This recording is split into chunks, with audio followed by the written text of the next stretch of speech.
প্রত্যেকটা দিন কিছু ডেইলি সুন্নাহ আছে। এই সুন্নাহগুলোতে অভ্যস্ত হওয়ার সবচেয়ে সেরা সময় হচ্ছে রমজান মাস। আমরা নর্মালি অনেক সময় ঘুমিয়ে পড়ি। রমজান মাসে ঘুমের আগে একটু সুন্নাহগুলো আমল করে ঘুমাই। নর্মালি বাথরুমে যাই, রমজান মাসে চেষ্টা করি যে বাথরুমে যাওয়ার আগে পরের দোয়াগুলো শিখে ফেলি। নর্মালি আমরা খাই, খাওয়ার আগে আমরা আগে পরে আমরা দোয়াগুলো শিখি। প্রতিটা কাজের কিন্তু দোয়া আছে, প্রতিটা কাজের সুন্নাহ পদ্ধতি আছে, এবং এই সুন্নাহগুলো শেখার জন্যে বাংলাদেশের প্রেক্ষাপটে সবচেয়ে বেস্ট প্ল্যাটফর্ম হচ্ছে তাবলিগ জামাত প্ল্যাটফর্ম। এটা আমার মত। আমার সাথে অনেকে দ্বিমত করতে পারেন, আমি দ্বিমতকারীদের ব্যাপারে মোটেও চিন্তিত নই, এবং আমি সমালোচনা জবাব দেওয়ার ক্ষেত্রে খুব পটু নই। শুনতে শুনতে আমি বেশি পছন্দ করি। কিন্তু আমার মত হচ্ছে তাদের সাথে যদি আপনি থাকেন 3 দিন 5 দিন 7 দিন একটু সময় দিয়ে আসেন, আপনি কিন্তু সুন্নাহগুলো শিখতে পারবেন, কোন কাজের কি সুন্নাহ। তারা খুবই রিস্ট্রিক্টলি এটাকে কিন্তু আপনার শেখায় এবং এটাকে মুখস্থ করিয়ে ফেলে। আমরা স্কুল লাইফে অনেক শিখেছি, কলেজ লাইফে আমরা সময় দিয়ে অনেক শিখেছি। এগুলো শেখানোর জন্য বেস্ট প্ল্যাটফর্ম আমার কাছে মনে হয়। সো এছাড়াও বইপত্র পাওয়া যায়, কিন্তু বইপত্র পড়ে আমরা যতটা শিখতে পারি সহচর্যে গিয়ে আরও বেশি শিখতে পারি। এই জন্য বলছি যে সময় দিতে পারেন 3 দিন, এতে করে আপনি সুন্নাহগুলো শিখতে পারবেন। আর একটা পয়েন্ট বলে আমি শেষ করতে চাই এই জায়গা থেকে, সেটা হলো রমাদান মাসের সবচেয়ে বড় বিষয়, সেটা সবচেয়ে মেজর, সবচেয়ে বড় বিষয়টা হচ্ছে এই মাসে কোরআন নাজিল হয়েছে। সো এই মাস মানেই কোরআন। আপনাকে এই মাসে অন্য বইপত্র পড়াও বন্ধ করে ফেলতে হবে। যদি আপনার এক্সাম থাকে সেটা আলাদা বিষয়, আপনি এক্সাম আছে, আপনি পড়ছেন, পরীক্ষা দিবেন, সেটা আলাদা বিষয়। আর দেখা যায় বেশি বেশি এক্সামগুলো এই মাসেই হয়ে যায়, খেলাধুলার সিজন এই মাসে হয়ে যায়। হ্যাঁ, দেখবেন world cup cricket, world cup football, অমুক কাপ তমুক লিগ সব এই মাসেই হয়। এগুলো কাকতালীয়ভাবে হয় না আসলে। এই মাসেই দেখবেন যে ফিলিস্তিনের উপর হামলা হতে পারে, এই মাসে দেখবেন মুসলিমদের নির্যাতন বেড়ে যায়। এই মাসটাকে টার্গেট করা হয় আর কি। যাই হোক, এই মাসে বাজার বেড়ে যায়, বাজারের দাম, জিনিসপত্রের দাম বেড়ে যায়, সিন্ডিকেট বেড়ে যায়, নিত্য প্রয়োজনীয় দাম বেড়ে যায়। এই মাসটাকে কেন্দ্র করে অনেক শয়তানি কাজও হয়ে যায়, কারণ শয়তান তো জানে যে এই মাসে তো আমি লক থাকবো। তো এই মাস আসার আগে আমাকে কাজগুলো পুরো প্ল্যানিংভাবে করে ফেলা উচিত, যাতে করে আমি লক থাকলেও সিস্টেম চলতে থাকে। আসলে তাই হয় আর কি, বিষয়টা এমনই থাকে। যাই হোক, রমজান মাস মানেই কোরআন। তো এই মাসে কোরআনকে সময় দিতে হবে আপনাকে, আপনাকে টোটালি ডিভোটেড হতে হবে কোরআনের প্রতি। আমি কয়েকটা ক্লাসিফিকেশন বলে দিই, যে যারা কোরআন পড়তেই জানেন না, একদমই পড়তে জানেন না, তাদের জন্য এই মাসের টার্গেট হচ্ছে আমি 30 দিনে মিনিমাম কোরআন তেলাওয়াত করা শিখবো। অ্যাটলিস্ট তিলাওয়াত আপনি টার্গেট করেন যে আমার টার্গেট এই মাসে তিলাওয়াত শেখা। যারা তিলাওয়াত করতে জানেন তাদের টার্গেট এই মাসে একবার হিপস করা, একবার রিডিং পড়া, একবার খতম দেওয়া, জাস্ট খতম। আপনি শুরু থেকে শেষ পর্যন্ত একবার খতম দিবেন। পার ডে আপনি একটা করে পারা তিলাওয়াত করবেন। যে তিলাওয়াত করতে পারে তার জন্য এটা।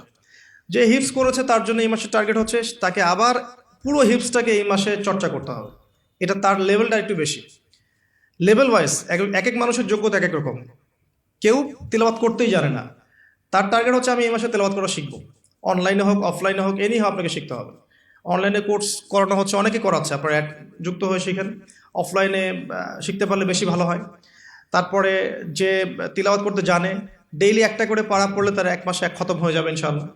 যে হাফেজ, সে এই পুরো মাসটাতে কোরআনটাকে হিপস করবে, আবার হিপস করবে, চর্চা করবে, তারাবির নামাজ পড়াবে, দেখবেন তার হিপসটাকে সে আবার রিগেইন করতে পারবে।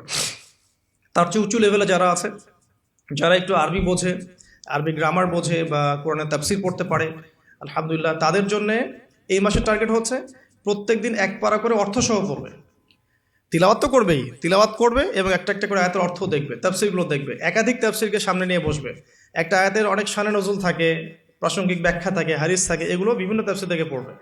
আমি কখনো বলি না যে এই তাফসিরই পড়তে হবে, যেটা আপনার কাছে বেস্ট মনে হয়। অনেকে জালালাইনকে বেস্ট মনে করেন, অনেকে ইবনে কাসিরকে বেস্ট মনে করেন, কেউ আছেন মারিফুল কোরআনকে ভালো মনে করেন। যার কাছে যেটা বেটার মনে হয় আপনি সেটাই নেন, বা একাধিক তাফসির নেন, নিয়ে পার ডে প্রত্যেক রমাদান একটা করে পারা আপনি শেষ করেন। রোজা রেখে পড়েন, ইফতার করে পড়েন। একবারে পড়তে যদি আপনি বোর হয়ে যান, তাহলে আপনি ভাগ করে নেন, আমি প্রথম 10 পৃষ্ঠা শেষ করবো, তারপরে 10 পৃষ্ঠা শেষ করবো, এভাবে করেন। অ্যাটলিস্ট আপনি পুরো দিনে 1 পারা শেষ করেন, ঘুমানোর আগে যেন 1 পারা শেষ হয় হয়, আল্লাহ পাক তৌফিক দান করেন, আমি। আর এরপরে আমি বলবো, যারা কোরআনের তেলাওয়াতে পারদর্শী, হিপস করতে পারেন, মাশাআল্লাহ, অর্থ বোঝেন, এই মাসে তাদের দায়িত্ব আরও বেশি। তাদের দায়িত্ব হচ্ছে এই মাসে কোরআন মানুষকে শেখানো, আর মানুষকে শেখানো এবং মানুষকে কোরআনের মেসেজগুলো পৌঁছে দেয়া, দার্স দেয়া, কোরআন কেন্দ্রিক আলোচনা করা, কোরআনের হালাকাগুলো করা। এতে করে কোরআন সূরা ওয়াইজ মানুষকে শেখানো যাবে, মেসেজ পৌঁছে দেওয়া যাবে। আর একটা জিনিস আমাদের সবার উপরই দায়িত্ব, সেটা হলো কোরআনের শিক্ষাগুলোকে প্রচার করা, নিজের পরিবারে মুসলিম অমুসলিম সবার মাঝেই এটাকে প্রচার করা। এতে করেই দেখবেন কোরআনের বিধিবিধানগুলো ইনশাআল্লাহ এমন একটা বিশ্ব আসবে যেখানে বাস্তবায়িত হবে ইনশাআল্লাহ আযজা ওয়া জাল। আর লাস্ট পয়েন্ট হচ্ছে শেষ দশকের লাইলাতুল কদর তালাশ করতে হবে। এই শেষ দশকটাকে কোনোভাবেই নষ্ট করা যাবে না, শপিংয়ের মাধ্যমে বা দুনিয়াবি কাজের মাধ্যমে কোনোভাবেই নষ্ট করা যাবে না। 27-এর রাতেই লাইলাতুল কদর হবে কোনো গ্যারান্টি নাই। 21, 23, 25, 27, 29 5টা রাতেই জাগতে হবে মিনিমাম। তারাবির নামাজ পড়বো অবশ্যই, এর সাথে সাথে শেষ রাত্রে উঠতে হবে। এই 5টা রাত ঘুমানোর কোনো সুযোগ নাই এবং পরিবার বর্গকে জাগাতে হবে। কিছু সাইন অ্যান্ড সিমটমস আছে, আপনি হয়তো দেখতে পারেন এই 10টা রাতের মধ্যে কোনো একটা বৃষ্টি হচ্ছে, ওয়েদার খুব সুন্দর, যদিও শহর কেন্দ্রিক জায়গায় বোঝাটা ডিফিকাল্ট। হ্যাঁ, সূর্যোদয়ের পর একটু আলোটা বেশি থাকতে পারে। এছাড়া মুমিন বুঝতে পারবে সেদিন ইবাদত করলে তার ভিতরে ইবাদতের স্বাদ বেশি পাবে সে। ওই রাতে চোখ দিয়ে পানি পড়বে, কারণ ওই রাতেই জিবরাইল আলাইহিস সালাম ফেরেশতাদেরকে নিয়ে নেমে আসেন এবং মুমিনদের জন্য দোয়া করতে থাকেন। তো লাইলাতুল কদর তালাশ করাটা সবচেয়ে বেশি ইম্পর্টেন্ট শেষ দশকে। এর জন্য সবচেয়ে ভালো পদ্ধতি হচ্ছে ইতিকাফ করা। যারা পসিবল হবে রমাদানের শেষ দশকে ইতিকাফ করতে পারেন, ইনশাআল্লাহ আযজা ওয়া জাল আশা করা যায় তারা লাইলাতুল কদর অবশ্যই পেয়ে যাবেন ইনশাআল্লাহ তাআলা। আমি অনেক কথা বললাম যেগুলো করার, আমি একটু রিভিউ করছি এবং আর 5টা মিনিট সময় নেব আমি। কিছু বিষয় আছে যেগুলো আবার করাও যাবে না। আমি প্রথম থেকে আবার একটু রিভিউ করছি যে এই রমাদান মাসের মূল উদ্দেশ্য হচ্ছে তাকওয়া অর্জন করা।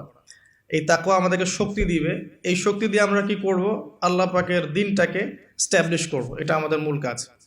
এবং এই 3টা জিনিস একসাথেই হয়েছে, কিবলা পরিবর্তন, নতুন জাতির উত্থান এবং আপনার রমাদানের সওমকে ফরজ করা, আর এই মাসেই কোরআন নাজিল হয়েছে, আবার এখানেই বদর হয়েছে। স্টার্টিং আমরা করব প্রথমত কিছু কাজের মধ্য দিয়ে। প্রথমত তারাবির সালাত, যে সালাতের আমরা কোয়ান্টিটির চাইতে কোয়ালিটিকে বেশি গুরুত্ব দেবো ইনশাআল্লাহ আযজা ওয়া জাল। এরপরে আমরা শেষ রাতের তাহাজ্জুদে অভ্যস্ত হওয়ার চেষ্টা করবো ইনশাআল্লাহ, উইথ ফ্যামিলি যদি আরও ভালো হয় পুরো ফ্যামিলির সাথে করা যায়। সাহরি এবং ইফতারে খাদ্যকে নিয়ন্ত্রণ করতে হবে এবং খাদ্য নিয়ন্ত্রণের মধ্য দিয়ে প্রবৃত্তিকে নিয়ন্ত্রণ করতে হবে।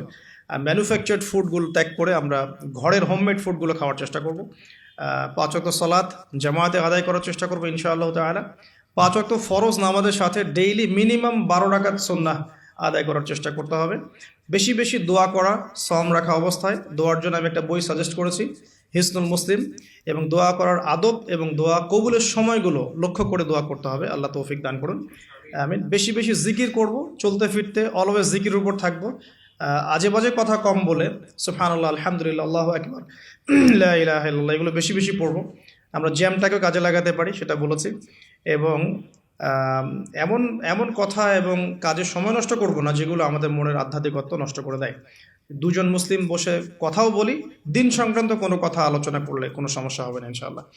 ইস্তেগফার করবো ইনশাআল্লাহ বেশি বেশি করে, নিজের পাপকে লিস্ট আউট করতে পারি, ইন্ডিভিজুয়ালি ক্ষমা চাওয়া পাপের জন্যে, আমভাবে ক্ষমা চাওয়া, আর মানুষের সাথে জড়িত যে হকগুলো আছে এগুলোকে ফিরিয়ে দেওয়ার চেষ্টা করা। যদি না পারি ফিরিয়ে দিতে, তাহলে আল্লাহর কাছে আমার যে অপারগতা এটা প্রকাশ করা, যে আল্লাহ আমি চেষ্টা করেছি এরপরেও পারলাম না, আল্লাহ ওই ব্যক্তির তুমি কল্যাণ করে দিও বা মঙ্গল করে দিও, আমাকে মাফ করে দিও। এরপর আমরা জাকাতগুলো লিস্ট আউট করবো, জাকাতগুলোকে প্রদান করব। এটাকে সামগ্রিকভাবে আদায় করতে পারলে বেশি ভালো হয়, মসজিদ মাদ্রাসা বা সংগঠনগুলোর উদ্যোগে। আল্লাহ পাক তৌফিক এনায়েত করুন। বেশি বেশি নফল সাদাকা করব আমরা, স্পেশালি সাদাকাতুল ফিতর। রমাদান মাসের ঈদের প্রজেক্ট এবং রমাদানের খাদ্য বিতরণ প্রজেক্ট আমরা করতে পারি। অন্যদেরকে বেশি বেশি ইফতার করাতে পারি। আত্মীয়তার বন্ধনগুলো আমরা অটুট রাখার চেষ্টা করব এবং যে বন্ধনগুলো ভেঙে গেছে এগুলোকে রমাদানে জুড়ে নেওয়ার চেষ্টা করা উচিত। আমরা পরিবারকে টাইম দেবো ইনশাআল্লাহ তাআলা। স্পেশালি ছোটদেরকে উৎসাহিত করব ইসলামিক কালচারগুলো ফলো করার জন্য এবং আমাদের সাথে এই রমাদানের সৌন্দর্যগুলোতে অংশ নেওয়ার জন্য। তারাও আমাদের সাথে নামাজে যাবে, তারাবিতে যাবে, তারাও আমাদের লেবাসগুলো পরবে, একসাথে ইফতার করবো ইনশাআল্লাহ। একটা ইসলামিক সংস্কৃতি আমাদের পরিবারের মধ্যে প্রতিষ্ঠা করার চেষ্টা করতে হবে। দুনিয়ার ব্যস্ততাকে কমিয়ে আনতে হবে এবং টেকনিক্যালি কিছু কাজ আগেই করে ফেলা, যাতে করে রমাদান মাসে আমাকে বাইরে বেশি সময় দিতে না হয়। ডেইলি সুন্নাহগুলোর উপর আমল করা, লাইলাতুল কদর পাওয়ার জন্য ইতিকাফ করা এবং কোরআনুল করিমের হকটাকে আদায় করা, কোরআনুল করিমকে কেন্দ্র করে রমাদানের সময় কাটানো, অন্য বইগুলোকে বন্ধ করে ফেলা। ইভেন অন্য ইসলামিক যে বইগুলো আছে বিষয়ভিত্তিক, এগুলোকেও পড়া কমিয়ে দিয়ে শুধু কোরআনের উপর থাকার চেষ্টা করলে বেশি ভালো হবে, কোরআন এবং হাদিসের বইগুলোর উপরে। আল্লাহ পাক আমাদেরকে এই কাজগুলো করার তৌফিক দান করুন এবং এগুলোকে ধরে রাখার তৌফিক দান করুন।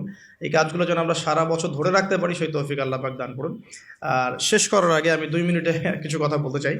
সেটা হলো যে আল্লাহ পাক সওমকে এভাবে দেননি যে নামাজ পড়বে, ভালো কাজগুলো করবে, আপনার খাবার ত্যাগ করবে, স্ত্রী সহবাস ত্যাগ করবে, পানীয় ত্যাগ করবে, তাহলেই তুমি সফল হয়ে যাবে। ব্যাপারটা কিন্তু আসলে এমনও নয়।